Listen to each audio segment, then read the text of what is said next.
నేడు తెలంగాణ రాష్ట్ర వ్యాప్తంగా కాదు అటు దేశవ్యాప్తంగా కూడా శ్రీరామనవమి వేడుకలు చాలా అంగరంగ వైభవంగా నిర్వహించుకుంటారు.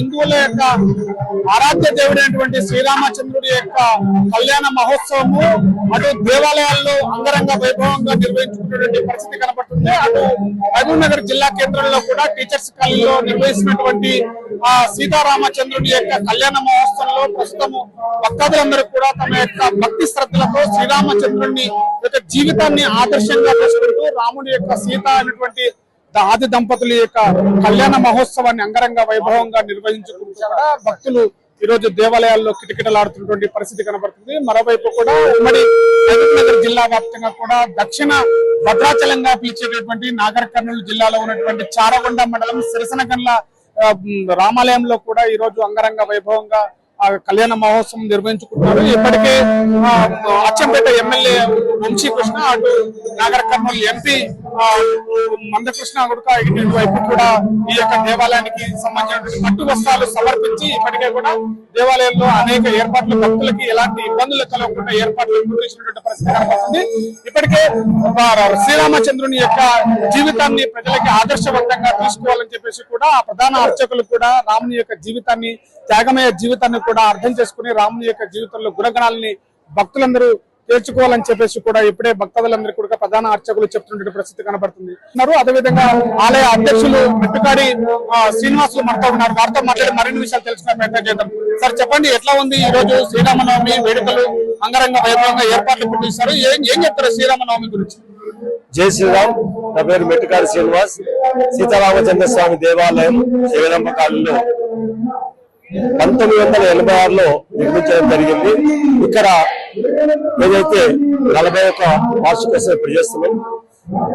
సమకాలీన పరిస్థితులలో పెరుగుతున్న జీవన శైలిలో ఒత్తిళ్లలో ఆచార వ్యవహారాలకు ఇప్పటి జనరేషన్ దూరం అవుతున్న నేపథ్యంలో సీతారాముల వారి కళ్యాణము, సనాతన ధర్మము, రామాయణ ప్రాముఖ్యత, ఆదర్శ దంపతులు గాని ఆదర్శ కుటుంబం గాని రామరాజ్య పాలన అనేది గాని యావత్ ప్రపంచంలో ఒక కొలమానంగా ఉంది. ఇటువంటి విషయంలో మనము ఇప్పుడున్న సమాజంలో నిజాయితీతో నీతితో క్రమబద్ధంగా ఏదైతే పాలన చేస్తూ మంచి మనసుతో పరోపకారార్థం ఇదం శరీరం అని ఏదైతే మనము కార్యాచరణ ముందు తీసుకుపోతామో మనం బాగుండాలి, సమాజం బాగుండాలి, అందరూ మనం ఉండాలి.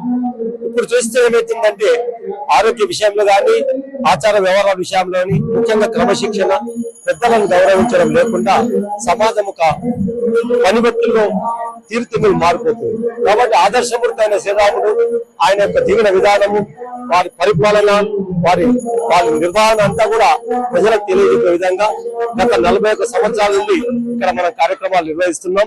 ఈ కార్యక్రమాల ద్వారా ప్రజలకు కూడా తల్లిదండ్రులతో ఎట్లా ఉండాలి, అన్నదమ్ములు ఏ రకంగా ఉండాలి, భక్తులు ఆంజనేయ స్వామి శ్రీరామునికి భక్తుడు, సుగ్రీవుడు స్నేహితుడు, లక్ష్మణుడు 14 ఏళ్లు వనవాసం చేసి ఉమ్మడి కుటుంబానికి ఒక తార్కాణంగా నిలిచింది. తండ్రి పితృవాక్య పరిపాలనలో శ్రీరామచంద్రుడు దశరథుని యొక్క పాలన మాట కోసం, తల్లి మాట కోసం ఏదైతే వనవాసం చేసిండో ఇదంతా కూడా ఆదర్శ జీవితం. తర్వాత రామరాజ్యం అనేది మళ్ళా స్థాపించబడాలి. ప్రపంచ దేశాలన్నీ కూడా మన సంస్కృతి, సనాతన ధర్మం వైపు చూస్తున్నాయి. కాబట్టి మా వంతు బాధ్యతగా భక్తులకు ఈ రోజు దాదాపు 3000 మంది భక్తులు ఇక్కడ రావడం జరుగుతుంది. వారికి అన్ని విధాలు ఏర్పాటు చేస్తూ మొత్తం ఈ రోజు కళ్యాణం పూర్తయిన తర్వాత రేపు పట్టాభిషేకంతో ఈ కార్యక్రమం పూర్తవుతుంది.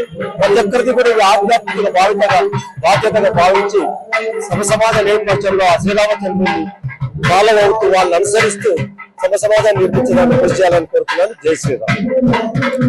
ఇప్పటికే 40 సంవత్సరాల నుంచి కూడా ఈ యొక్క దేవస్థానం నుంచి కూడా కళ్యాణ మహోత్సవాలు నిర్వహిస్తున్నారు. ముఖ్యంగా రాములవారి కళ్యాణోత్సవం రాముడి యొక్క సీత యొక్క జీవితాన్ని నేటి సమాజం ఆదర్శవంతంగా తీసుకోవాలని చెప్పేసి కూడా ఈ యొక్క కార్యంలో భక్తాదులందరూ కూడా భక్తులకు ఎలాంటి ఇబ్బందులు కలగకుండా వాళ్ళ యొక్క హిందూ సాంప్రదాయబద్ధంగా భక్తి శ్రద్ధలతోటి కూడా ఈ యొక్క రాముల వారి యొక్క కళ్యాణంలో భక్తులందరూ ఉదయం నుంచి కూడా పాల్గొనే పరిస్థితి కనబడుతుంది. ఇక్కడికి వచ్చినటువంటి భక్తులు కూడా రాముని యొక్క జీవితాన్ని ఆదర్శంగా తీసుకొని కుటుంబంలో ఒక అన్న, ఒక తమ్ముడు, ఒక చెల్లెలు, తర్వాత అదేవిధంగా ఒక భార్య, ఒక భర్త ఎలా ఉండాలో వాళ్ళ యొక్క జీవితం, రాముల వారి యొక్క రామాయణ జీవితం మనకు చెప్తుందని చెప్పేసి ఇది భక్తులకి ప్రధాన అర్చకులు కావచ్చు, సంబంధించినటువంటి ఆలయ నిర్వాహకులు, అదేవిధంగా ఆలయ అధ్యక్షులు కూడా చెప్తున్నటువంటి పరిస్థితి కనబడుతుంది.